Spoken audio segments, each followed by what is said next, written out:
Welcome back.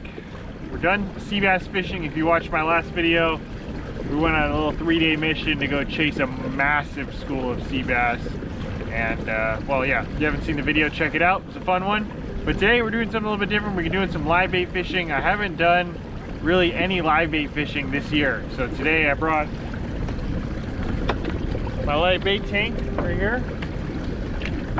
And brought some sabikis, I brought some trap rigs, I brought some weights, and everything else we need for live bait fishing. We'll get into that in a bit. But first things first, we gotta go try and catch some live bait. And live bait fishing is one of my favorite ways of fishing. Honestly, don't know why I haven't done it yet this year.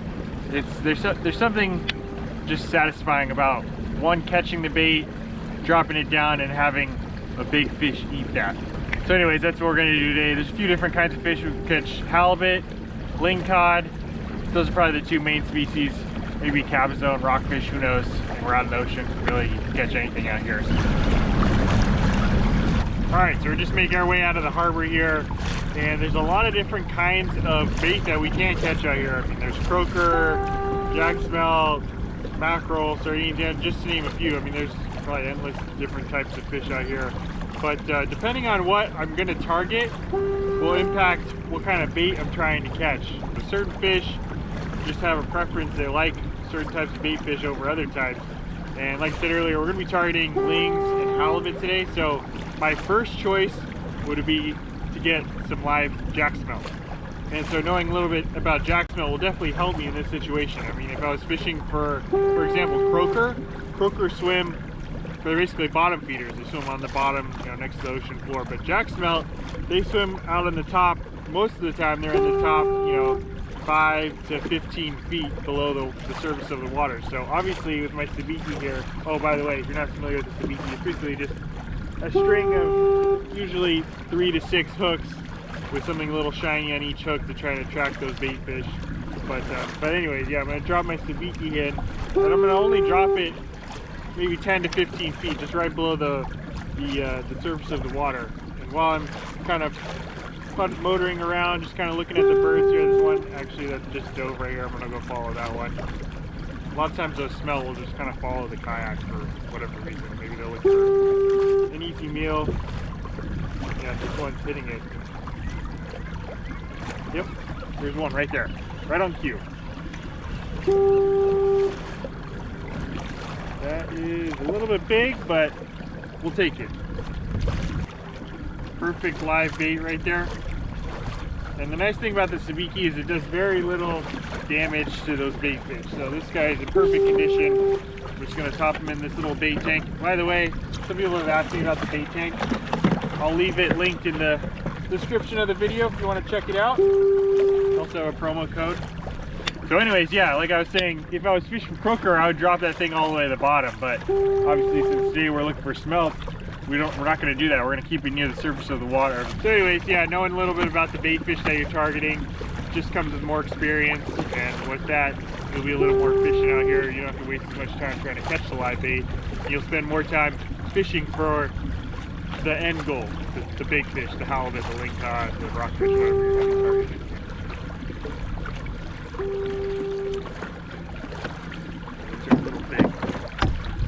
A little big, but you know, big bait catches big fish, I guess.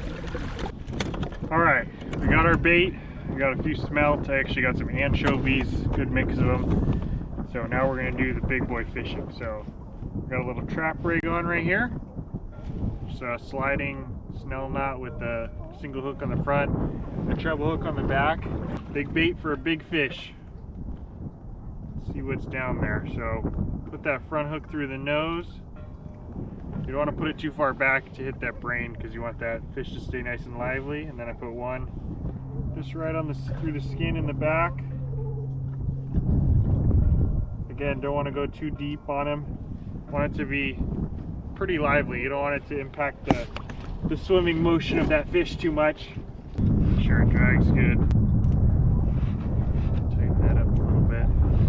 So now we're just going to drop that down to the bottom. So just like I was saying with the bait fish, same thing with big predatory fish. Knowing where they swim will definitely help you target them. So halibut and lingcod, which are our main two targets today, are both going to be swimming right on the bottom. If not on the bottom, you know, within the bottom like 3 or 4 feet. So just drop that bait all the way to the bottom. And one thing that you don't want to do with this, you don't want to drag it on the bottom, because we're going to be fishing around some reefs, meaning there's some rocks and some snaggy stuff down there. So we don't want that weight to get stuck in the rocks, so we're just going to pull it up, 5 to 6 feet off the bottom, somewhere around there, because stuff's going to go coming up and down. So we don't want to, like, 1 foot would be not enough, because one little rock that comes up could definitely catch it. And then, the swell, you're going to be bobbing up and down as well. So yeah, I say 5 to 7 feet, you're probably safe, but you definitely want to keep track of things. The depth's going to change as you drift around. Bottom's right there. Do a couple cranks, about 5 feet off the bottom. And then we'll just drift this around, and hopefully something big hits it. Kind of a big bait, but big bait catches big fish, so they say. Well, while we wait for this live bait to get smashed by a big hungry fish, I want to talk to you about the sponsor of today's video. And the sponsor of today's video is Taurus.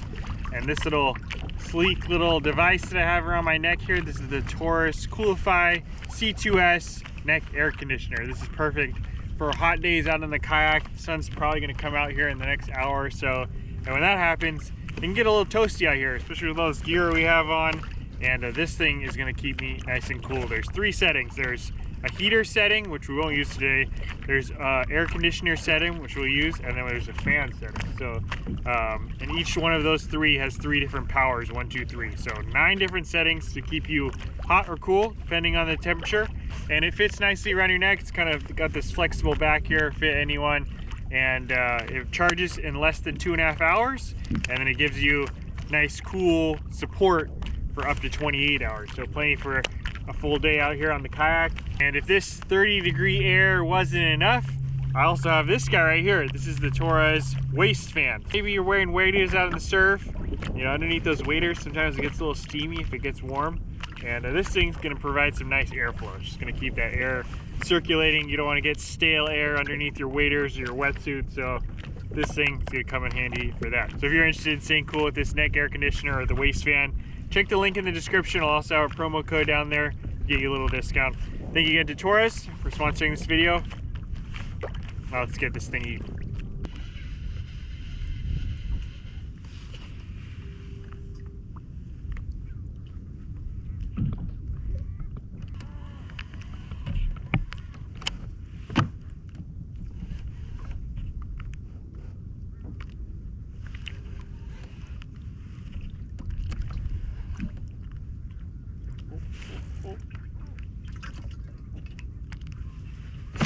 There we go, there's a fish.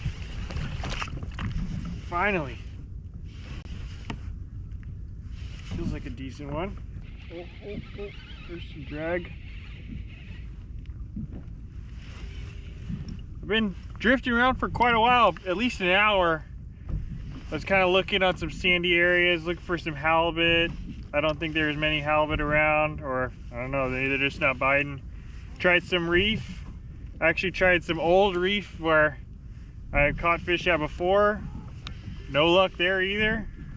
So then I just went exploring, and that's where I finally got this. I actually had one bite before this, kind of hit the bait and just like a hit and run, and then dropped it back down. Finally got one stick. I think it's a ling, but not totally sure. Hoping to find out here in a second. There's the leader. Yep, it's a ling. It's the first time I've targeted lings in a while. And if it's a keeper, which it looks like, I think I'm gonna keep it. Whoop. No. Look at that. Can you see that? That anchovy's still swimming. I don't think he's gonna survive, but it was recently eaten by this guy. All right, pop that hook out. So these guys need to be 22 inches in order to keep. Oh, he's right at 22. Look at that. He's like right at the line. So we'll just go ahead and release this one. I think he's probably a keeper, but yeah, he's definitely a keeper. But it's right on the line. I think I'm gonna let it go. Hopefully we can find some more. It's been a little tough this morning. But yeah, we'll let this one go. Here we go, quick release. See ya. Hopefully that's the start of something. It's been tough this morning, so let's get another bait back down there. That one hit right on the drop, which happens often. I find that something about like a bait swimming towards the bottom gets these lingcod kind of aggravated. Maybe they think that they're kind of intruding in their territory. Sometimes, like just a bait swimming over the top, maybe they'll just let it go, but when one swims straight down into their area, I feel like they get a little more angry at that. So sometimes it's worth it to just kind of bring your bait up, drop it back down a little bit.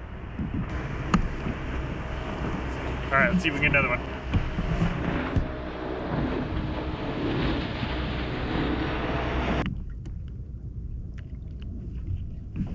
Oh, there's a fish. Oh no, he missed it. Dang, missed that one.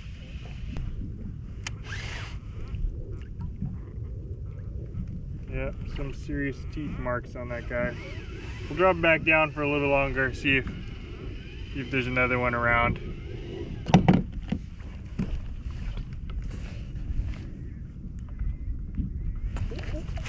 There we go. There's a fish. There's a fish.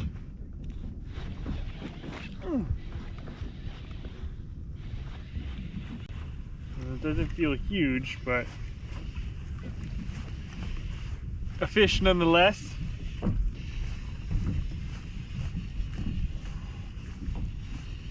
Probably another ling if I had to guess. Oh no, it's not. It's a rockfish. Rockfish on the smelt. Alright, species number 2. It's a brown rockfish. We're gonna let him go. Definitely could eat this. Very good eater. Good like fish and chip style fish, but I'm gonna let him go.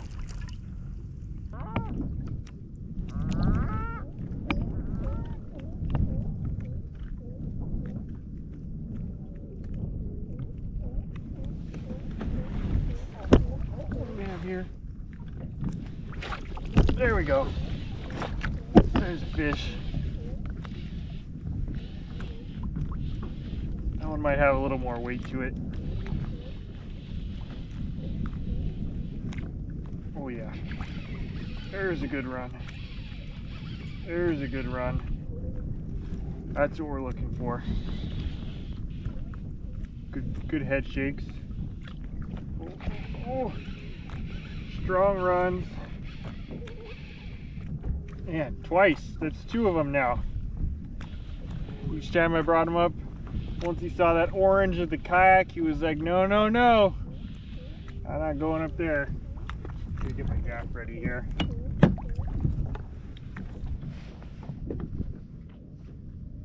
Yeah, that's a keeper. Definitely a keeper. Oh, no, no. Easy does it.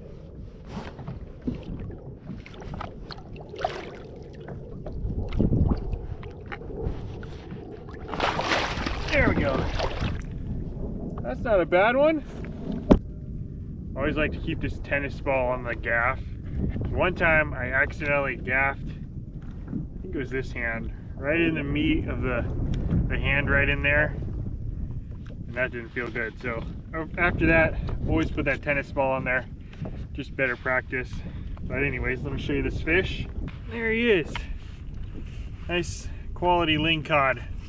Not a huge one, but honestly, the smaller the fish, the better they eat anyways. Yeah, 26 approximately. Yeah, about 26 inches. Perfect eater size. So if you've never seen these before, these are one of my favorite fish to target here on the West Coast. They're all up and down, all the way from Alaska down at least to San Diego, maybe even farther. But anyways, yeah, kind of an apex predator. If you can see in there, they got some big chompers.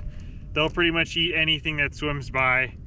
And yeah, really good table fare. The nice flaky white meat, perfect for like fish and chip style. But anyways, on that note, we'll take care of this one. get our line back in and go for the limit. Limit on these is 2 per person per day, so just need 1 more to go home with the limit. So let's see if we can do that. All right, line's back down. Looking good. And people always ask me about hanging fish over the edge, and it's always a risk. You know, there could be a shark or a sea lion come by. Honestly, those are probably the 2 main things that would come by and grab your fish. So that's always a risk, and that's the reason why I only leave it out here for a minute or 2 while it's bleeding out. And then after that, sorry, I thought I was getting a bite there. Anyways, after that, I pop it in this kill bag I have behind me, which I keep ice in. So that way I minimize my chances of getting, you know, pulled on by a seal or shark or something. Both things that I don't want to deal with on the kayak if I can avoid. So yeah, now that this is done bleeding out, it's already done, so we're gonna put them in the bag. And not only does it keep it away from the sharks, it also puts it right on ice, so it's better for the fish anyways. Yep, that's a ling, I think. Close. Definitely close. Ooh, this one smells. Look at that. We got the smell hanging out. Alright, won't take him out of the water for too long, but look, that's a nice blue one. Some of these lingcod have that blue color. Alright, quick release.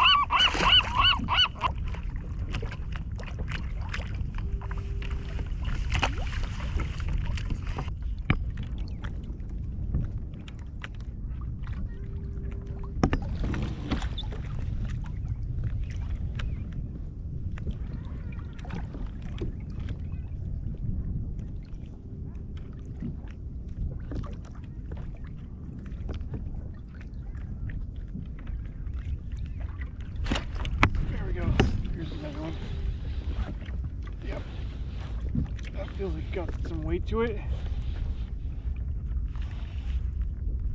Yeah, that feels like a good one.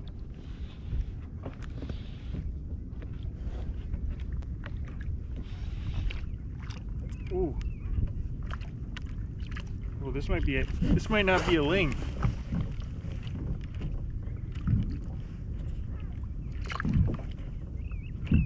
Oh man, this is a heavy fish.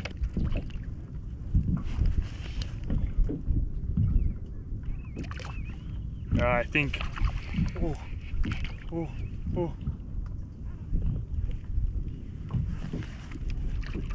I think this is not a lingcod. I think this is something else. And it feels very heavy.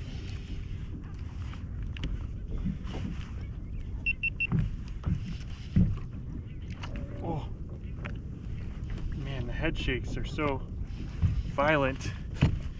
Need this to be ready. Oh, it's swimming around.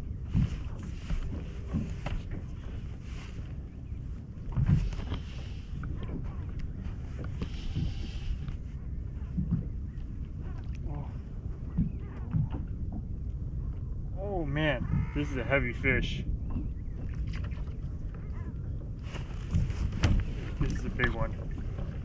This is a big one.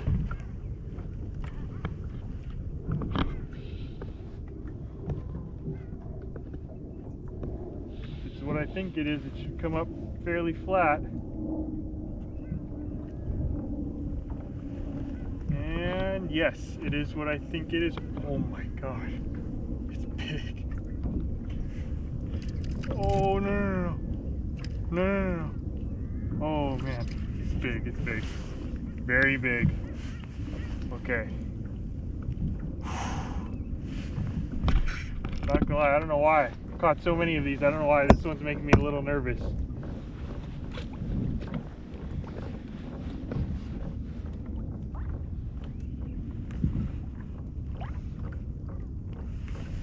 Alright, get this in position. Holy smokes, look at that one. That's a big halibut.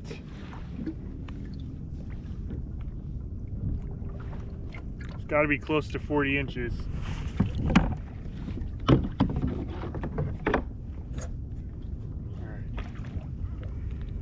just lay them out flat and sink this gaff in right behind the gill plate on the belly side of the fish. Easier said than done, but let's see if we can get it. Yep. Okay. Oh, that's big. It's heavy. It's big and it's heavy. Okay, now I gotta get him on the stringer. Got him a little far back on the gaff. Not the ideal gaffing spot, but should get the job done. I don't know why, but that one made me really nervous. I mentioned earlier that I was trying to fish some sandy areas, but honestly, I don't know, I didn't find anything on any of those. So I just started exploring, caught some lingcod, and then this is what we're looking for. I hooked him good. Both hooks in the top jaw. I don't think that one was coming off. Look at this fish. Ah! Ah! That's a big one. Ah! Thing is thick. Like, I don't know. It might not be quite 40 inches, but like the thickness of this one is, I don't know, I feel like it's thicker than normal. Maybe just because it's so long and big. Pretty clean fish too. That's a nice one. See that? 2 eyes on the top of the head there. When these halibut are born, they actually have an eye on both sides, just like a normal fish. And then slowly, when they're really, really small, that eye migrates over to the top side. No need for an eye on the bottom. They'd just be looking at sand. All right, well, we'll get this on the measuring board. This measuring board right here is 36 inches long. So if it goes over the end, yeah, it's right at about 37 or 38. It's over the edge of the board there.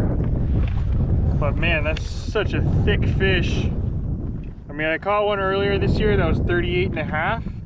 I think this one's a little bit shorter, maybe an inch shorter than that, but this one might weigh more, because I think it does weigh more because it's so thick.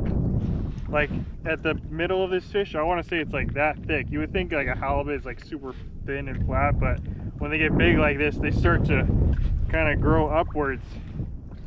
And so yeah, this one probably weighs a little bit more. So one thing I can really see on this fish compared to the fish that you see in the San Francisco Bay is this one is a lot lighter colored and has some white spots on it. And I think that's because out here in the open ocean, you know, there's more sandy, you know, with some pebbles mixed in. Out in the bay, it's just kind of mud, dark brown mud. So a lot of the fish that you catch there are just kind of uniform color, dark brown color. But these, you know, they're trying to blend in with that bottom of the ocean when there's sand, you know, little pebbles mixed in, all kinds of other little contour that they're blending in. The color on the fish is totally different. But man, look at how wide that fish is. Definitely a nice halibut. These get, you know, they get bigger than this for sure, but this is definitely on the upper end of fish that you typically see in the Bay Area. This is, yeah, that's a nice fish. A little bit of a tough day. I mean, we didn't really find many fish at first, but eventually we started catching some lings, and then we finished obviously with that big halibut. So definitely can't complain. Very successful day out here. And on the note of big fish, I announced this on Instagram already, so if you follow me on Instagram, you might have seen it. But I'm going to be going to Panama September 9th to 17th, so Los Buzos. And if you've ever seen kayak fishing in Panama, it's most likely Los Buzos, and they have some amazing fishery. They have an amazing fishery. There's big rooster fish, Cuberis snapper, I mean, there's tuna, marlin, everything is there, and it's going to be an epic trip, and all of you are invited. There's a few open spots. There's first come, first serve. So if you're interested, I'm going to put more information in the video description. So I hope to see some of you there. It's going to be an amazing trip. I'm super excited, and I'm even more excited to hopefully join some of you down there to cross off some bucket list fish. Is that a fish? Yep, fish. Okay, we're not quite done yet. We're gonna have to interrupt our otherwise scheduled broadcast with this final fish. Honestly, I didn't want to fish anymore. I was just kind of pedaling my way in, motoring my way in, but I had one more bait in the tank, so I just figured I'd drop it down. Oh, another ling. You know what? Since the keeper, we're gonna take it.